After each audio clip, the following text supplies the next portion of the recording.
Captain Jake Morrison stood on the bridge of the UE's horizon, watching the stars drift past the main viewing screen. The ship hummed quietly around him as his crew went about their daily tasks. They had been out here for 3 months, now mapping the neutral zone between human and Cytherian space. It was peaceful work, but Jake sometimes missed the excitement of his earlier days as a fighter pilot. The Cytherians were strange beings with skin that looked like crystal and voices that sounded like singing. They were taller than humans, with long fingers and eyes that changed color with their moods. Jake had only met a few of them at diplomatic meetings, and they always seemed very formal and polite. The two species got along well enough, but they kept their distance from each other. Lieutenant Alex Cooper looked up from his station with a frown on his face. He was the ship's communications officer and linguist who spoke 7 different alien languages. "Captain, I'm picking up a distress signal," he said, turning to face Jake. "It's coming from the asteroid field, about 2 hours away at current speed." Jake moved closer to Alex's station and looked at the readouts. The signal was weak and broken. Up, but it was definitely a call for help. "Can you tell what kind of ship it is?" Jake asked. Alex worked his controls for a moment before shaking his head. "The signal is too damaged, but the frequency suggests it might be Cytherian," he replied. "Sir, that area is technically in disputed space. We might be crossing into territory that both sides claim." Jake thought about this for a moment. The neutral zone had fuzzy borders, and both humans and Cytherians sent ships through it regularly. If someone was in trouble out there, it didn't matter whose space it was. "Set course for the signal," he ordered. "Maximum safe speed through the asteroid field." The horizon changed direction and began moving toward the source of the distress. "Call." Jake watched the view screen as asteroids began to appear floating in the darkness of space. Some were as small as houses, while others were the size of mountains. The ship's sensors worked constantly to map a safe path through the rocky maze. 2 hours later, they found the source of the signal. A small Cytherian scout ship was trapped between 2 large asteroids, with one of its engines completely destroyed. The hull was cracked in several places, and Jake could see that life support was failing. Whoever was inside didn't have much time left. "Commander Phillips, report to the bridge." Jake called over the ship's communication system. Ryan Phillips was his first officer and the best pilot on the ship after Jake himself. Within minutes, Ryan was standing beside Jake's chair, looking at the damaged alien vessel. "That doesn't look good," Ryan said, studying the readings from their sensors. "Life support is at 20% and falling. The ship's power core is unstable and could explode at any moment. We need to get whoever is in there out fast." Jake nodded and turned to his crew. "Dr. Hartford to the bridge, please," he called. Lisa Hartford arrived quickly carrying her medical bag. She was a skilled doctor who had treated many different alien species during her career. "Doctor, we have a rescue situation. One survivor aboard a damaged Cytherian ship." Lisa looked at the data on Jake's screens, and her expression grew serious. "Cytherians need a different air mixture than we do," she said. "I'll need to prepare the medical bay for their physiology." "How long do we have?" "Not long," Jake replied. "Ryan prepped Shuttle Bay 2 for emergency rescue." "I'm going over there myself." Ryan looked concerned. "Sir, maybe I should handle this. That power core could blow at any time, and if we lose you..." Jake was already heading for the door. "You have the bridge, Ryan. If something goes wrong, get the ship to safety." "That's an order." 15 minutes later, Jake was suited up and flying a small rescue shuttle toward the damaged Cytherian vessel. Behind him sat 2 crew members with emergency equipment and portable life support systems. The asteroid field made flying dangerous, but Jake had always been an excellent pilot. As they got closer, Jake could see how badly damaged the alien ship really was. The hull was twisted and broken in places where asteroids had hit it. One entire section was missing, and he could see debris floating around the wreck. "There," he said, pointing to what looked like an intact section. "That's where the life signs are coming from." Jake docked the shuttle with the damaged ship and put on his helmet. The airlock cycled, and he stepped into the Catherian vessel. The air was thin and filled with the smell of burned electronics. Emergency lights flickered on and off, casting strange shadows on the crystalline walls that were typical of Catherian construction. He followed his scanner deeper into the ship until he found a sealed compartment. Inside was a single Catherian, lying unconscious in what looked like an emergency pod. She was young and beautiful, with silver markings on her crystal skin that Jake had never seen before. Her breathing was shallow, and her skin had lost much of its natural glow. "Found the survivor," Jake called over his radio. "Preparing for extraction." He worked quickly to disconnect the pod from the ship's failing systems and attach it to portable power. The Catherian woman stirred slightly as he worked, but didn't wake up. Just as Jake finished securing the pod, there was a loud cracking sound from above. He looked up to see a huge piece of the ship's ceiling breaking free and falling toward them. Without thinking, Jake threw himself over the pod, shielding the unconscious Catherian with his own body. The heavy metal crashed down on Jake's back and shoulder, sending pain shooting through his body. He gritted his teeth and pushed the debris away with his good arm. The Catherian woman's eyes opened, and she looked up at him with confusion and something that might have been wonder. "It's okay," Jake said, even though he doubted she understood. "English. You're safe now." Her eyes were the most beautiful shade of blue he had ever seen, and they seemed to look right into his soul. She reached up with one delicate hand and touched his helmet, gently while saying something in her musical language. Jake's crew helped him carry the pod back to the shuttle, just as the Catherian ship's power core finally gave out in a brilliant explosion. They barely made it back to the horizon before Jake collapsed from his injuries. The last thing he remembered was the Catherian woman watching him with those incredible blue eyes as Dr. Hartford's medical team took over. Jake woke up in the medical bay with his shoulder wrapped in bandages and his arm in a sling. Dr. Hartford was checking readings on a nearby monitor while making notes on her tablet. The pain medication made everything feel fuzzy, but he could see another bed across the room where the Catherian woman was resting. "How is she?" Jake asked, trying to sit up despite the pain in his shoulder. Lisa turned to him with a small smile. "She's going to be fine thanks to you. Her name is Zara Velven, and she speaks excellent English. She's been asking about you every few minutes since she woke up." Jake looked over at Zara and saw that she was already watching him. Her crystal skin had regained much of its glow, and her blue eyes seemed brighter than before. When she noticed him looking at her, she said something in her own language that sounded like singing. "She keeps saying words that our translator doesn't recognize," Lisa explained. "Lieutenant Cooper thinks they might be very old or formal terms. She seems very grateful for what you did." Over the next 2 days, as Jake recovered, Zara spent most of her time near his bed. She helped the medical staff with small tasks and seemed to understand human technology better than anyone expected. When Jake was finally able to sit up properly, she approached him with something in her hands. "Captain Morrison," she said in her musical accent, "I must speak with you about what happened." Her English was very good, but she spoke slowly as if choosing each word carefully. "What you did for me was more than saving a life. In my culture, there are old laws about such things." Jake shifted uncomfortably in his bed. "I just did what anyone would do. You were in trouble, and we helped. That's what humans do."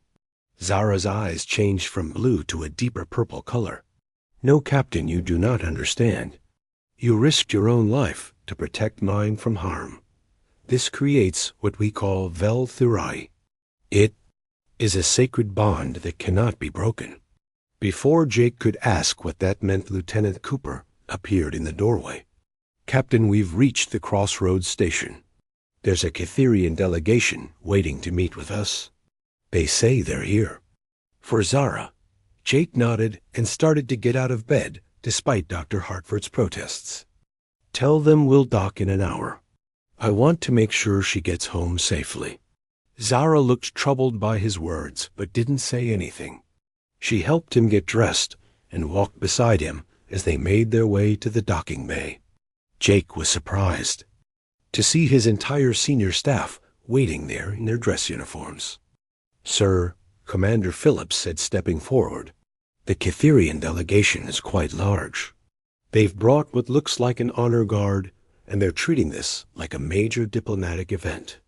Jake frowned as they walked through the docking tube into Crossroads Station. He had expected to meet with maybe one or two Cytherian officials for a simple handover. Instead, he found himself facing dozens of Cytherians in elaborate robes standing in perfect formation. At the center of the group stood an elderly Cytherian male whose crystal skin had a golden tint that Jake had never seen before. His robes were covered in intricate patterns that seemed to shift and move in the light. When he saw Zara, he smiled and his eyes changed to a warm amber color. Grandfather, Zara said, running to embrace the older Cytherian.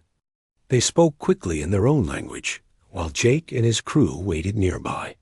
Finally, the elderly Cytherian approached Jake and bowed deeply. I am Elder Thane Morkess, he said in perfect English. I am Zara's grandfather, and I speak for her. Family, we have come to honor the one who saved our beloved child. Jake felt embarrassed by all the ceremony. Elder Thane, it was nothing special. Any ship would have responded to a distress call. The elder's expression grew serious. Captain Morrison, you do not understand what you have done. When you shielded my granddaughter with your own body, you invoked an ancient law. You have claimed her life as your responsibility. Before Jake could respond, Zara stepped forward and knelt before him. She held out a beautiful crystal pendant that caught the light and threw rainbow patterns on the walls. Captain Morrison, she said in a voice full of emotion, I offer you my life bond as the ancient ways demand. Jake looked around at the crowd of Cytherians who were all watching him expectantly. His own crew looked just as confused as he felt.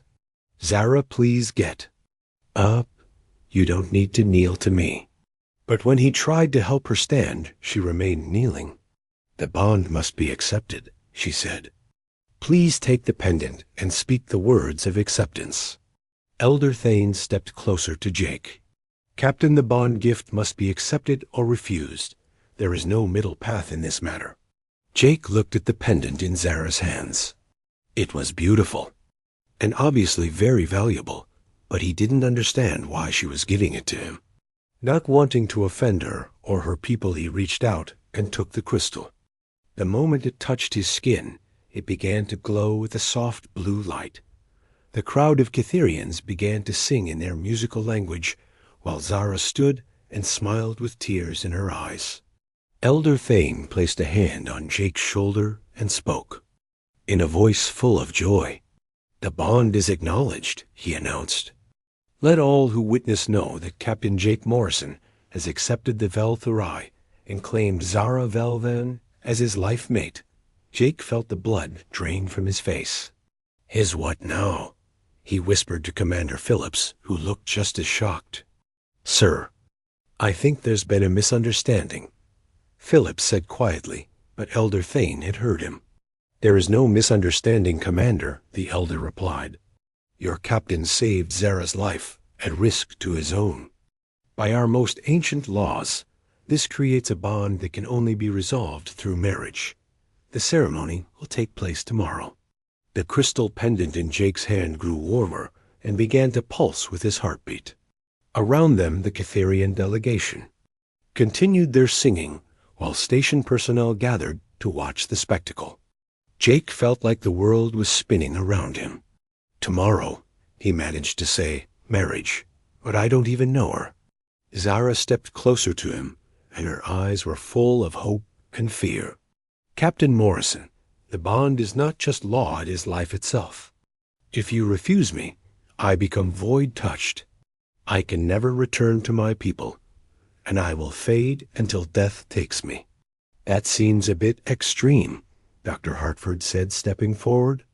"Surely there must be some other way." Elder Thane shook his head sadly. "The Vel-Thurai is absolute, Doctor. It has been our way for thousands of years. When someone risks their life to save another, they prove they have the strength to sustain a life bond. To refuse such a bond is to declare the saved life worthless." Jake looked at Zara's beautiful face and saw the desperation hidden behind her hope. She was trying to smile, but he could see how frightened she was. The pendant in his hand continued to pulse and glow as if it had a life of its own. "I need time to think about this," Jake said finally. "This is all happening very fast." "Of course," Elder Thane replied. "You may have until tomorrow evening to prepare. The ceremony chamber is being prepared now." He gestured to his people, who began filing out of the docking area. "Zara will remain with your people tonight, as is proper."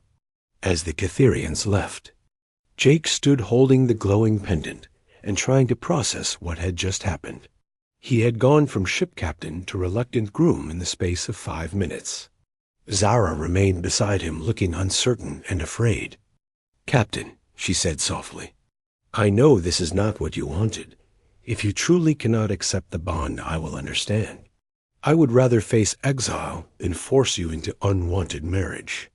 Jake looked at her and saw the courage it took for her to say those words. She was offering to sacrifice her entire life to save him from an obligation he had never agreed to. The pendant grew warmer in his hand, as if responding to his emotions. Jake spent the night pacing in his quarters, holding the crystal pendant and trying to understand what had happened to his life.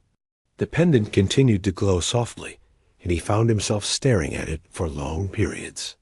Every time he touched it, he felt a strange warmth that seemed to calm his racing thoughts. Dr. Hartford had given Zara quarters next to his, and Jake could hear her moving around through the thin walls. She seemed to be awake most of the night, just as he was. Several times, he almost knocked on her door to talk, but he didn't know what to say. In the morning, Commander Phillips called a meeting with the senior staff. They gathered in the conference room, while Zara remained in her quarters at Jake's request. He needed to discuss this situation with his people before making any decisions. "Captain," Lieutenant Cooper said, looking at his research tablet, "I've been studying Catherian culture all night. This Vel-Thurai law is very real and very serious. According to what I found, it's only been used 17 times in their recorded history." Dr. Hartford leaned forward with concern on her face. "The medical data is troubling Jake. Catherians form deep psychological bonds with their mates. Without these connections, they literally waste away and die. If Zara becomes void-touched, as they call it, she probably won't live more than a year." "That's barbaric," Jake said, running his hand through his hair. "How can they have a law that forces marriage or death?" "It's not that simple, sir," Cooper replied. "From what I understand, the law exists because their society values life above everything else. Someone who would die to save a stranger is considered to have the spiritual strength needed for a life bond. In their culture, it's seen as destiny rather than force." Communications Officer Lieutenant Beth Rodriguez looked up from her own tablet. "Captain, I've been monitoring Catherian transmissions since yesterday. Word of this bond has already spread throughout their space. Zara is apparently from a very important family, and this marriage would be considered a major diplomatic event." Jake felt the weight of responsibility settling on his shoulders. This wasn't just about him and Zara anymore. Their entire relationship between humans and Catherians could be affected by his decision. "What if I refuse?" he asked, though he already knew the answer would be bad. "Disaster, sir," Cooper replied immediately.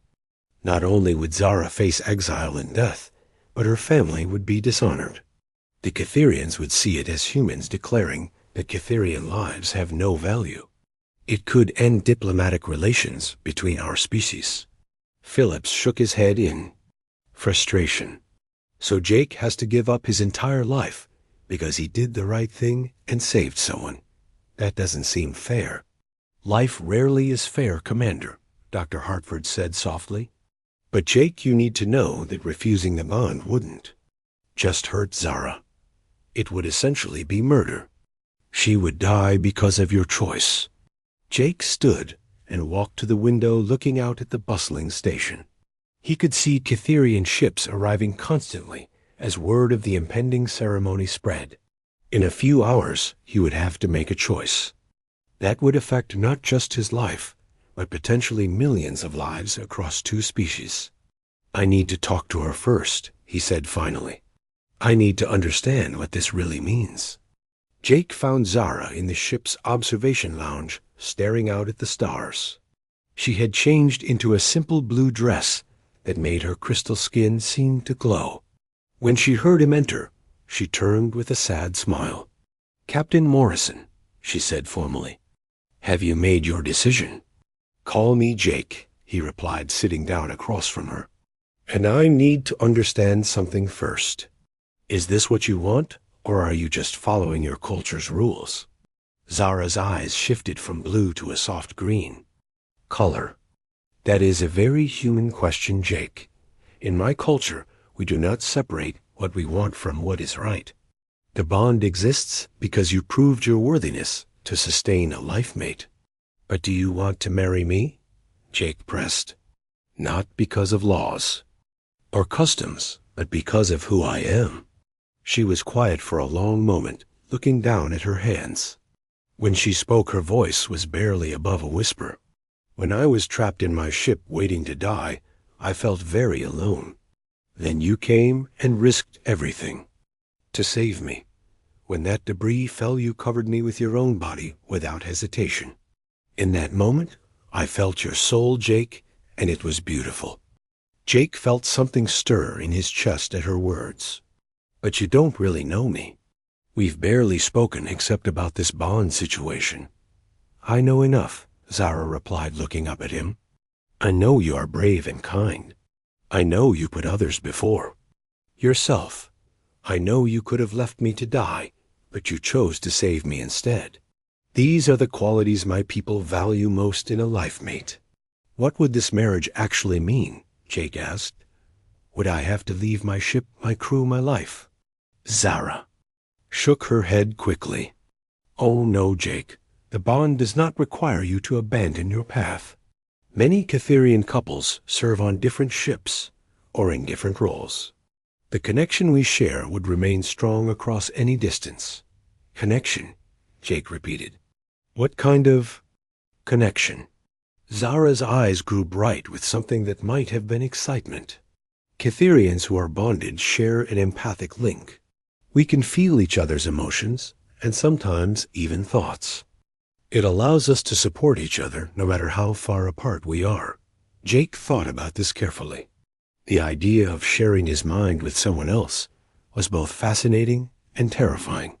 What if I can't form this connection? I'm human, not Catherian. The pendant you carry proves the connection is already forming, Zara said, pointing to his pocket, where the crystal was glowing softly through his uniform. It only responds to those who can sustain the bond. The fact that it glows for you means we are compatible. Jake pulled out the pendant and stared at it. He had been carrying it since yesterday, and it did seem to respond to his emotions. When he was upset, it grew warmer, and when he was calm, it glowed more softly. If I agree to this, he said slowly, if I go through with the ceremony, what happens then? Do we pretend to be in love? Do we live separate lives? How does this work? Zara stood and moved to the window, looking out at the stars. Catherian marriages begin with respect and compatibility, Jake. Love grows over time as the bond deepens. Some couples fall deeply in love within months, while others take years to develop romantic feelings. What matters is the commitment to care for each other.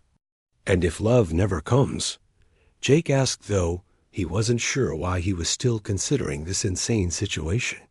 Then we remain friends and companions, Zara replied. The bond would still sustain us both, and we would still support each other. There are many forms of love, Jake, and not all of them are romantic. Jake joined her at the window, and they stood in comfortable silence for several minutes. Finally, he spoke without looking at her. If I refuse the bond, you really will die. Yes, she said simply. Within a year, certainly. Probably much sooner. Cytherians cannot survive alone, Jake. We need the connection to others to maintain our life force. That's a hell of a thing to put on someone, Jake said with a bitter laugh. Marry me or I'll die. Not much of a choice. Zara turned to face him with tears in her eyes. I know it seems unfair, Jake, and I wish there was another way. If I could release you from this obligation, I would do so gladly. But the bond was formed the moment you risked your life for mine. Neither of us can change that now. Jake looked at her beautiful alien face and saw the pain she was trying to hide. She was as trapped by this situation as he was, but she was facing it with grace and courage. The least he could do was give her the same consideration. The ceremony is in 3 hours, he said, checking his watch. Yes, Zara replied. Jake, please know that whatever you decide, I will not blame you. You saved my life, and that is already more than I had any right to expect. Jake pulled the pendant from his pocket and watched it pulse with soft blue light. In 3 hours, he would either become a married man or condemn innocent woman to death. The choice should have been obvious, but the weight of it was crushing him. Jake returned to his quarters and sat at his desk, staring at the crystal pendant. The ceremony was only 2 hours away, and he still had no idea what he was going to do. The pendant pulsed steadily in his palm, like a second heartbeat, and he found the rhythm strangely comforting. His door chimed, and Commander Phillips entered looking worried. Jake, the Cytherian delegation, is asking if you need anything for the ceremony. I think they're getting nervous about your silence. Jake looked up at his friend and first officer. Ryan, what would you do in my situation, really? Phillips sat down across from Jake's desk and was quiet for a long moment. Honestly, sir, I don't know. The idea of being forced into marriage terrifies me, but the thought of letting someone die because of my actions terrifies me more. I keep thinking there has to be another solution, Jake said, turning the pendant over in his hands. Some way to save her life without giving up my freedom. Maybe there is, Phillips replied. But maybe the real question is whether marrying Zara would actually be giving up your freedom or just changing it. From what I've observed, she seems like a remarkable woman.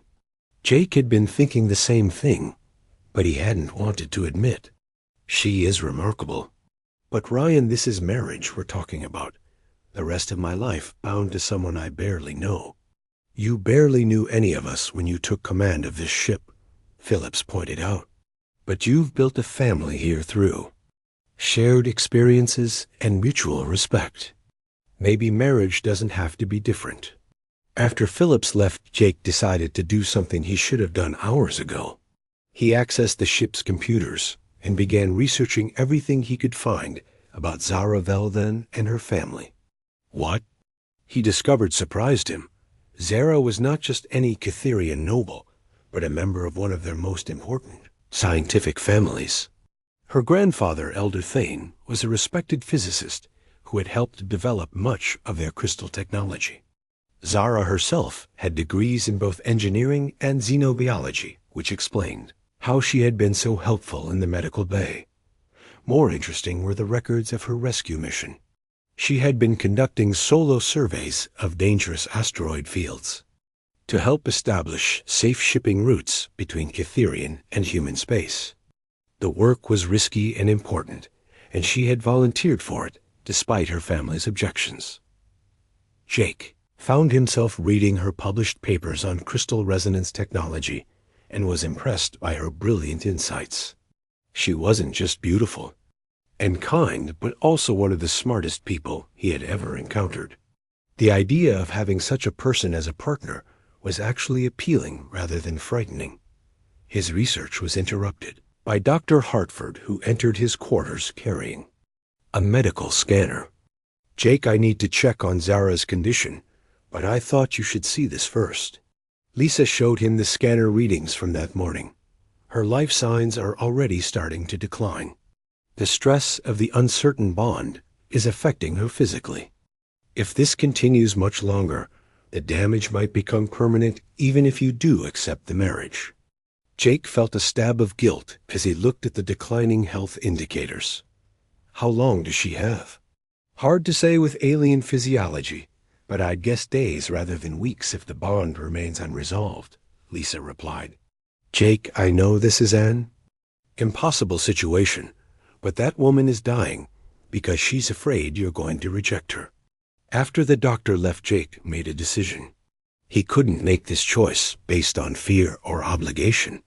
He needed to understand what he would actually be getting into if he went through with the ceremony. He called Zara and asked her to meet him in the ship's garden. The garden was a small green space in the center of the ship where the crew grew fresh food and relaxed during off hours. Zara was waiting for him among the tomato plants, looking pale and tired. Jake could see that the stress was taking a physical toll on her. Zara, I need you to be completely honest with me about something, he said, sitting beside her on a bench. What would our marriage actually be like day to day? Not the cultural aspects, but the practical reality. She considered his question carefully before answering. We would share quarters when possible, but maintain separate spaces when needed. I would continue my scientific work while you command your ship. The empathic bond would let us support each other across any distance. What about children? Jake asked, feeling his face grow warm at the personal question.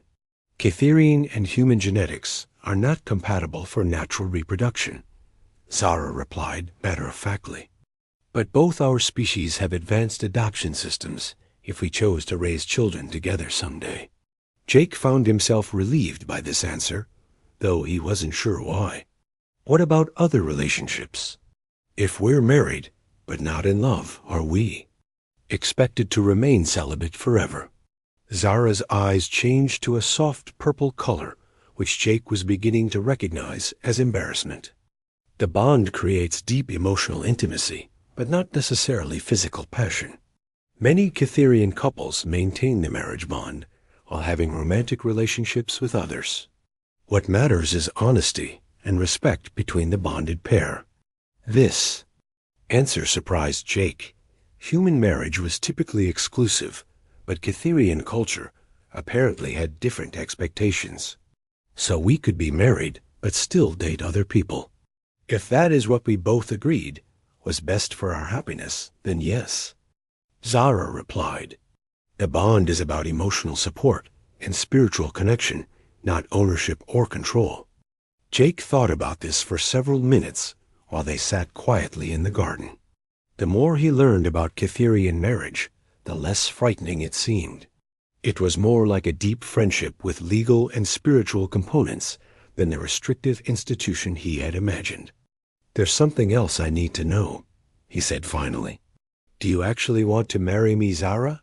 Or are you just accepting this situation because you have no choice? She turned to face him fully, and her eyes were bright blue again. Jake, when I was trapped in my dying ship, I made peace with death. Then you appeared like a miracle, and not only saved my life, but proved your worthiness to share it. How could I not want such a person as my bonded mate? But you don't love me, Jake said. We barely know each other. I know your courage, your kindness, and your strength, Zara replied. These are the foundations upon which love is built. I cannot promise to love you immediately, Jake, but I can promise to try. Can you make the same promise to me? Jake looked at her beautiful alien face and realized that his feelings had already begun to change. The terror he had felt yesterday was fading into something more like anticipation. The idea of building a life with this remarkable woman was starting to appeal to him. "I'm scared," he admitted. "This isn't how I imagined my life would go." "I am frightened too," Zara said, reaching out to touch his hand. "But perhaps fear is not always a reason to avoid something. Sometimes it is simply a sign that we are about to do something important." The crystal pendant in Jake's pocket began to glow brighter, and he could feel warmth spreading through his chest. For the first time since this whole situation began, he felt a sense of peace about his decision. "The ceremony starts in an hour," he said, checking his watch.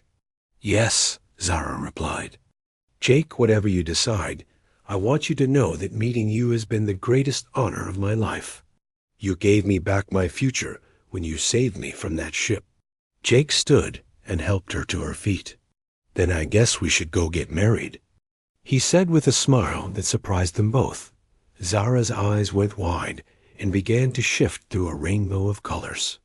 "You mean it? You will accept the bond?" "I mean it," Jake said, feeling more certain with each word. "I don't know what kind of husband I'll be to an alien wife, but I'm willing to find out if you are." Zara threw her arms around him in a hug that lifted him off his feet. The pendant in his pocket blazed with light so bright it was visible through his uniform. For the first time since the rescue, Jake felt like everything was going to be all right. 6 months after the ceremony, Jake stood on the bridge of the UES Horizon watching a joint human and Catherian fleet conduct training exercises. The sight would have been impossible before his marriage to Zara, but now it was becoming routine. His wife stood beside him, reviewing tactical displays and offering suggestions that consistently improved their performance. The marriage ceremony had been beautiful and strange. Jake had worn his dress uniform, while Zara wore traditional Catherian robes that seemed to be made of crystallized light. The ritual involved sharing a drink that tasted like starlight and speaking vows in both languages. When they exchanged rings, Jake felt something click into place in his mind, like a door opening. The empathic bond had developed gradually over the months. At first, Jake could only sense Zara's strongest emotions, but now he could feel her contentment as she worked beside him. She had told him that his mind was unusually receptive for a human, and that their connection was stronger than most Catherian couples achieved. "The Nightingale formation needs adjustment," Zara said, studying the tactical display. "If they shift the crystal resonance by 3 degrees, they can increase their shield efficiency by 15%. Jake relayed her suggestion to the fleet and watched as the Catherian ships modified their positions.